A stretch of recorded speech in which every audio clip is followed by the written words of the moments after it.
Hello, welcome to the new Dr. Michael Explains the Water presentation. This is a more detailed explanation of the water presentation that I did on YouTube a while back that seemed to go viral. I've tried diligently to correct any and all mistakes that I made in that, and I'm trying to more accurately represent all the information. However, I need to clearly state that this is my personal opinion based on my personal research. It is not associated or affiliated with any water ionizer company whatsoever. With that said, let's begin.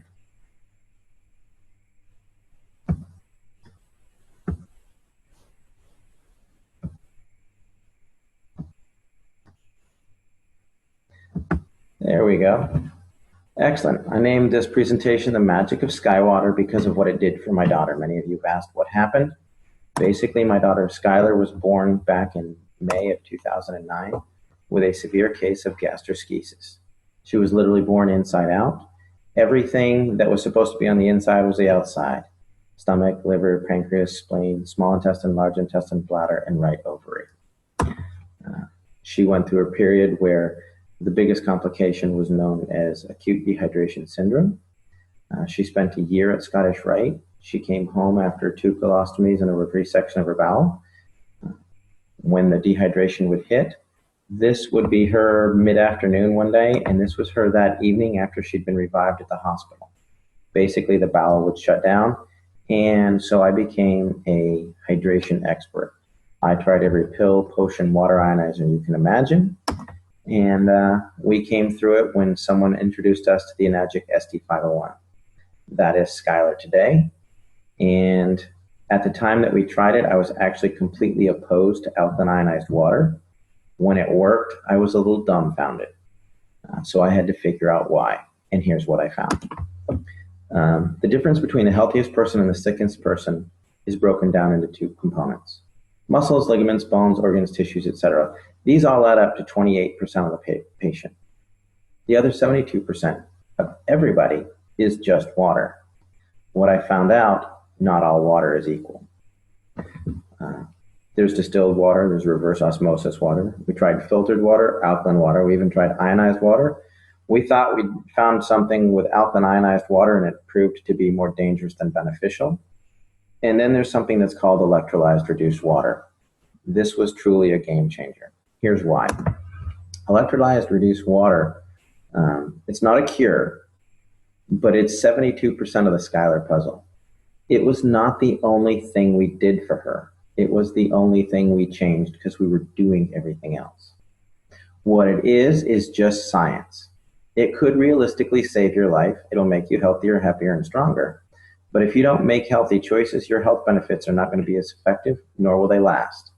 To put it simply, electrolyzed reduced water gives you the best possible 72% of your body to work with. This facilitates nutrition, detox, health, energy, healing by providing some necessary components. Let me explain.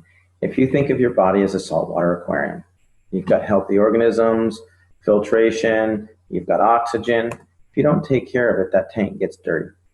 Well, what you have to do with the human body is figure out how to clean your fish tank. The way that your body does that is through a process called cellular respiration. This is the way you basically get oxygen and nutrition into a cell, CO2 and toxins out of a cell. The main component for this is known as the aquaporin, which was discovered in 2005. And essentially, it's the high-speed plumbing system for the cells, and it's the fastest way to get the good stuff in and the bad stuff out.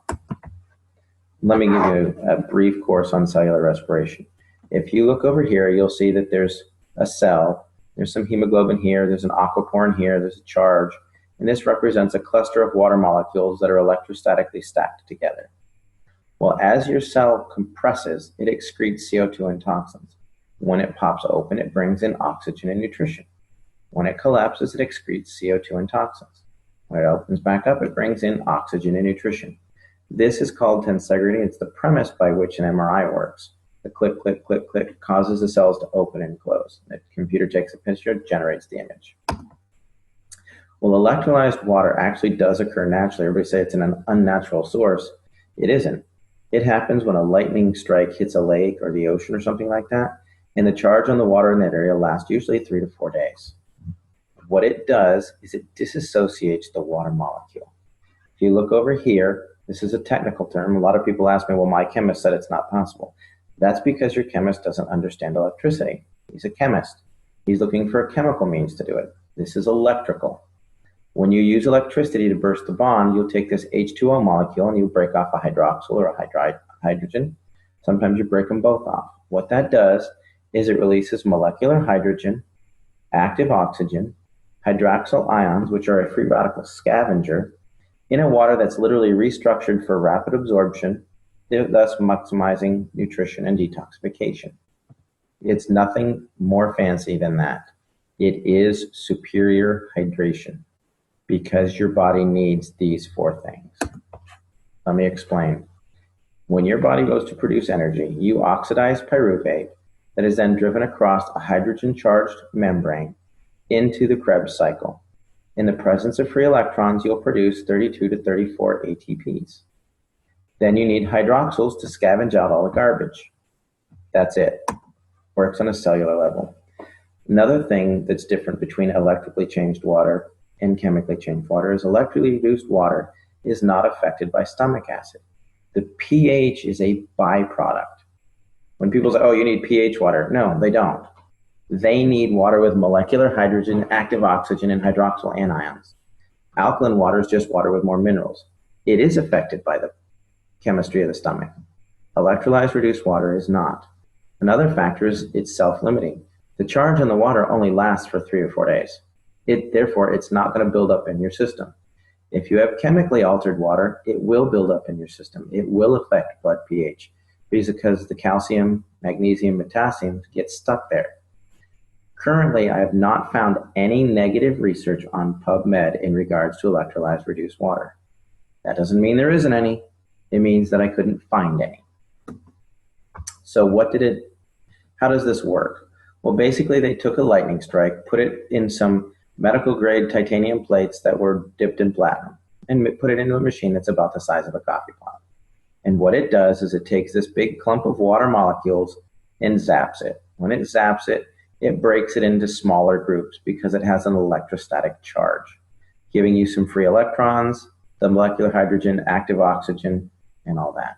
The more charge you hit it with, the more it breaks it down. Here you've got 5 groups of 5 or 6 groups of 4. You could have 2 groups of 12. It just depends on the level of ionization.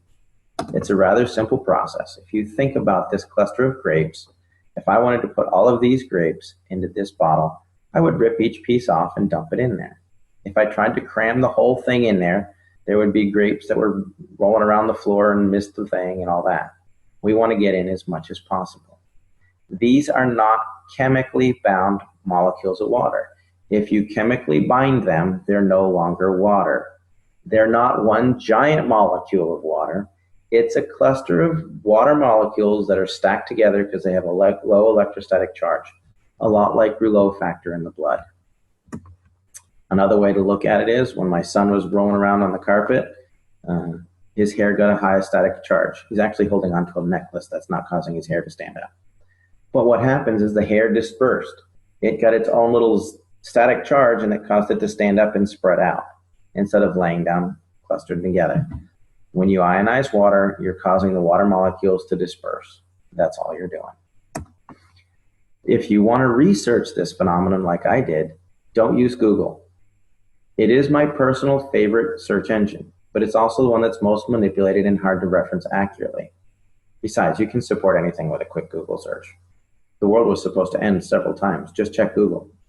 Instead, we're looking at something more scientific and how it affects the body.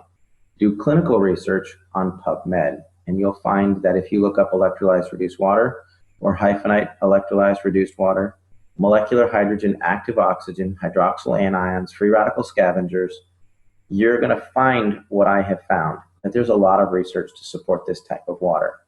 You're also going to find that if you look at pure alkaline ionized water, there's a lot of dangers that are associated with the remineralization component, which we'll get into in a moment. Molecular hydrogen is easily the primary benefit of electrolyzed reduced water. It literally charges the cell membrane of every single cell in the body, increasing its electrochemical potential. That means makes it healthier, able to get good stuff in and bad stuff out. It's also a critical component for the nervous system. There's a vast amount of research on PubMed in molecular hydrogen in Parkinson's, in MS, in autism, things like that. And finally, it works as a powerful antioxidant. The next component of the water is it is loaded with active oxygen. Active oxygen is what's required to produce ATP. It's what's driving the Krebs cycle. When you run out of active oxygen, your body starts to shut down because it can't work correctly. It's just like a fire. If you remove the oxygen, it goes out. Finally, there's the antioxidant and free radical scavenger components. Basically, iron in any acidic environment will start to rust. You can leave your tools from your garden outside in the rain and they're going to rust. Well, where do we have iron? We have it in hemoglobin, we talked about during cellular respiration, but we've also got it in the red blood cells. We got it in the brain, the kidneys, the lungs, the lymphatic system, the bones. If it's in an acidic environment, it's going to oxidize, which will create a toxic burden. Your body is designed to be slightly on the alkaline side. Today, we're flush with oxidative and acidic disease processes.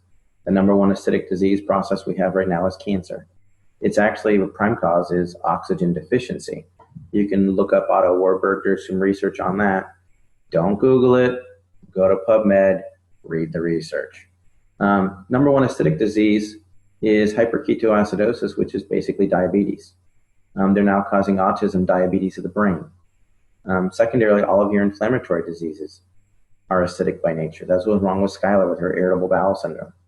Your arthritis, it's an acidic waste product. Fibromyalgia, hyperlactic acidosis.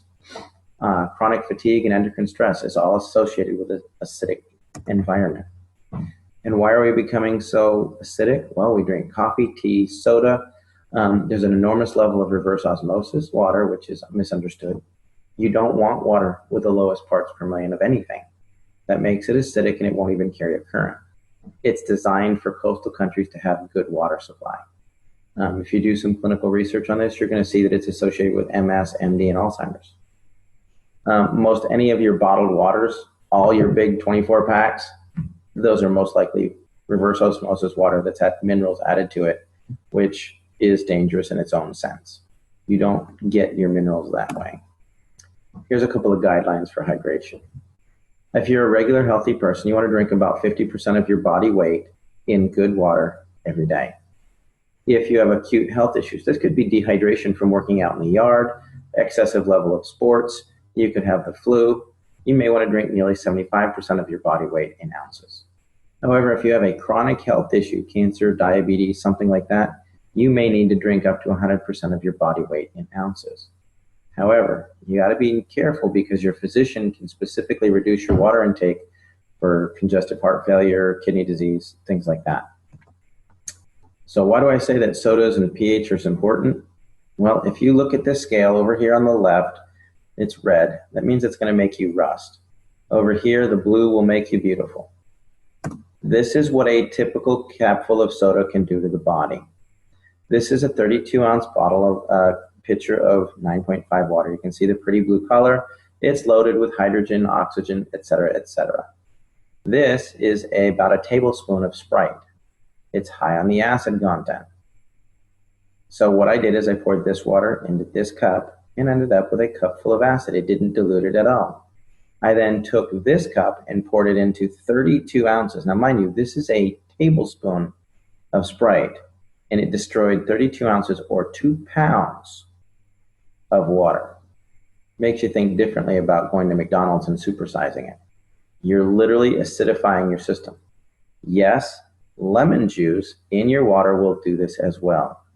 The reason that lemon water affects the body in an alkaline nature is it causes your pancreas to excrete an 8.8 enzyme to neutralize it. Just as a side note. Other things that we do. This was huge for Skylar. And I didn't realize it was such a big deal because we ate a lot of organic food.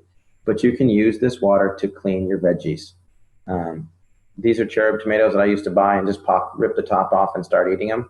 I washed them in the 11.5 water from my SD501, and that is what came off. I was appalled. I was amazed. It tasted like they were fresh garden tomatoes. And when you smell this, it smelled like there was Windex or cleaning agents in that glass. And the reason that that happens is because all of your pesticides are petroleum-based, so they don't wash off. Another thing we use it for is our pet. I thought this was funny, so I'd include it. Thanks, Henry. This looks great and all, but does your house have any Kangen water? You know, we did the proverbial test. Put out a bowl of tap water, put out Kangen water. Callie will drink the Kangen water every time. Another thing is the disinfectant aspect of this.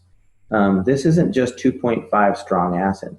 Because it has that solution chamber on the side, which 90% of all water ionizers on the market do not have. This machine produces 2.5 electrolyzed hypochlorous acid. The other machines do not. That is very important. Electrolyzed reduced water has been shown to kill MRSA, Kripke staph, E. coli staph, strep, all of that. Even worked on the C. diff. That was a problem with Skylar. None of the other water ionizers that do not have a specific saline solution can produce hypochlorous acid in an FDA-approved level. And let me explain. In 2009, 2 months before Skylar was born, the FDA approved hypochlorous acid. It's a sterilant. It will kill just about anything. They're now starting to use it in all hospitals all over the world and places like that. A lot of physicians are using it, wound care specialists. We've been heavily involved in that because of the miracles we've seen with it. However, electrolyzing regular tap water without the addition of a salt solution does not meet the FDA criteria. As a note, the FDA has not evaluated the ST501 either, to the best of my knowledge. What it has done is there's been a third-party evaluation by ATS Labs where they reran the Sterilox system FDA experiments on live cultured bacteria, and they got complete sterilization that was equivalent to the Sterilox system. Basically, hypochlorous acid occurs naturally in the body because it's produced in the immune system. It's actually the biochemical agent that starts the clotting process, making it ideal for initial wound care, and it destroys bacteria and viruses. Recent studies are actually underway to test this using necrotic wound. I'm working with several physicians and wound care specialists as it pertains specifically to necrotizing fasciitis, gangrene, MRSA, things like that. And the results are really promising. We're not the only one doing this. This is a global thing, and the results are really good. Why I look at the SD501 exclusively, or when I compare the competition, because they all want some information. Number one thing is power supply. Does it have enough energy to do it? There's been a lot of song and dance about the SD501 uses a transformer. It does, but it also has a switch mode power supply to regulate that and a condenser. If it doesn't have a transformer, it can't ramp your 110 watts up to 230 and keep it there. Switch mode goes up and down, up and down, up and down. What this transformer does is it ramps it up, and the switch mode will start to slow it down, but the condenser allows them to work together to keep a nice stable stream of energy. On top of that, you need enough amperage. A half amp to a 1 amp machine is not going to get it done. Doesn't mean it's not a good machine, it just means it's not comparable to the SD501. You need 2 to 3 amps to make it effective. You can ask any electrician. The voltage doesn't really matter, the amperage will kill you. The next component is you need a large quality plates. Most competitor plates are about 53 square centimeters. The Enagic plates are nearly 90 square centimeters each. So if you have one of the competitor machines with 12 plates, they've got like 600 square centimeters. Well, the basic Enagic SD501 has 640 square centimeters. The Kangen 8 has 720 square centimeters. So just because it has more plates doesn't mean the plates are the same size. Next, I look for a liquid saline electrolysis enhancer. That's because it's the only way to produce FDA-approved levels of hypochlorous acid. If you're looking at a competitor's machine with 12 plates and a pH that goes from 1.1 to 12, and it doesn't have a saline solution enhancer, it's not a comparable machine. It will not do the same thing. Yes, it will produce 2.0 pH water, but it will not produce hypochlorous acid which is what you're looking for.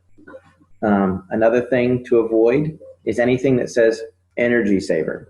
When it says energy saver, it means it's underpowered. If it's underpowered, they're going to add in minerals and remineralize it and the necessary minerals for your body. That means it doesn't have enough power to get the job done. If they come in with a super fancy plate pitch, it's plated and it's mesh and it's a hybrid and it does this, you don't need it because solid plates are the most stable plates there are. And yes, they need more power to run effectively. And anytime they say there's a lifetime warranty, there's no such thing. I've bought several machines that I'll explain in other videos. We're getting to do a detailed thing on competition. Basically what they'll do is when they start to have problems, they sell off that brand, that machine to a third party and it voids all the warranties. It happened to me twice. The ST501 was about the 9th machine that I used. And I've kept looking because it may not be the best. I research this regularly, and sure enough, it comes out on top every time. I'm just going to hit this. Basically, when you're looking for power factors, it's watts times amperage times surface area. The ST501 has 358,000 PEUs. A typical 110 watt unit with 268 square centimeters of plate, which is a 5-plate machine and a half amp, is only at 14,000 PEUs, or about 4% of the power, so they have to add minerals. Finally, don't own a machine that you can't clean. I see a lot of line about plates, calcium, and auto cleaning. The Enagic SD501 auto cleans itself every 15 minutes. And they have a manual cleaning cartridge that gets rid of not just the calcium on the plates, but the calcium in the lines. It gets rid of the calcium, the mold and the stuff in the lines and the housings. I've taken apart several machines, and they're loaded with mold in the housings, the tubing, but the plates look good. Some of the plates erode on some of the competitors, but that's another thing. In fact, most municipal water supplies are getting worse and worse and worse. And Enagic is staying abreast of this and realizes that they need to have a dedicated team of technicians that can completely clean your machine. If you can't clean your machine, you're most likely going to be drinking mold. That's my opinion. I could be wrong. But the machines that I've taken apart, I found mold in every one of them. And I took care of them according to manufacturer's standards. Here's a couple of plates. This is the size of the plates on my Royal machine. When it stopped working, this is a Jupiter. They look scorched. This was the SD501. These are about 6 years old. I had some corrosion here. This was my microlight. When the company failed to honor the warranty that was lifetime, I took it apart to see what was inside. You can see there's a burn mark here where the plate started to corrode. This is the Jupiter. Actually, if you come back here, you can see this is the mold that I was talking about in the lines and in here. Now, these, mind you, were machines that never needed cleaning. These plates don't have any calcium on them. They were accurate. There's no calcium on the plates, but the machine was not clean. There's a reason why everybody compares themselves to the SD501. Basically, it is the industry standard. It's superior maintenance and cleaning. The quality of the plates are unsurpassed. The superiority of the power supply, to the best of my knowledge, it's the only one that uses a transformer and an SMPS and has a condenser. You can literally unplug an SD501 while it's running, and you're going to about another 10 seconds of power out of it. And that's just draining out the condenser that makes sure that the power stays even. It's one of the longest companies in the history of the industry. They have a wider diversity of uses for the water, the types of water it produces. And it's one of the few that actually use an electrolysis solution for hypochlorous acid. If their machine is bragging that they don't use a solution, it doesn't work. You can't use it for sterilization, period. Why I personally feel the ST501 is the best, I tried 8 or more alkaline water ionizers. Bottom line is it worked for Skylar. Within 4 days, 80% of her symptoms had resolved. She had her first solid bowel movement in 10 days. And within 6 months, she was off feeding ports. Was it the water? Yeah, because it was the only thing left to try. Did it cure her? No. We were doing a lot of things. Enzymes, probiotics. She was doing her medications. She was doing protein powders, MCT oils, medium chain triglyceride. She was doing all that. But the water was allowing it to get into the cell and the bad stuff to get out. The short answer is it produces 7 types of highly bioavailable water. It is already endorsed by thousands of hospitals and used thousands of doctors and used in hospitals all over the world. The drinking water it creates has high levels of hydrogen, oxygen, and antioxidants. It can also be used for FDA-level disinfecting, cleaning, food prep, and cosmetics. I'm Dr. Michael. If you have a specific question for me, you can email at drmichaelexplains@gmail.com. For more information about electrolyzed reduced water machine that we use for Skylar, please go to skywaterinc.net. Hopefully we'll clarify some stuff, and that should help you people a lot. And if there's anything that I can do, let me know. Look forward to some more meetings that we're going to have coming up, more webinars. We're going to be doing a detailed explanation of Skylar's story. We're going to talk about electrolyzed reduced water and the science behind it in detail. There's a detailed presentation on hypochlorous acid. Everybody's really looking forward to the Dr. Michael Explains the competition and why I say that there really isn't any. By the time you buy some of the competitors, there's some that go, why the SD501 doesn't work, or it's a pyramid scheme or whatever. They honestly have no idea what they're comparing. If you look at their machine and spend $3,200 or $2,500 for it, you have to turn around and spend another $3,000 to $5,000 for a hypochlorous acid machine. Then you have apples to apples. You don't get that when they're trying to pitch you on why you don't want the SD501. Bottom line is, it is the best machine that I have found. The only thing that I think may rival that is the Kangen 8, which has 8 plates. I've used it. It's phenomenal. We recommend it a lot. I look forward to having you getting some feedback on this. Have a great day.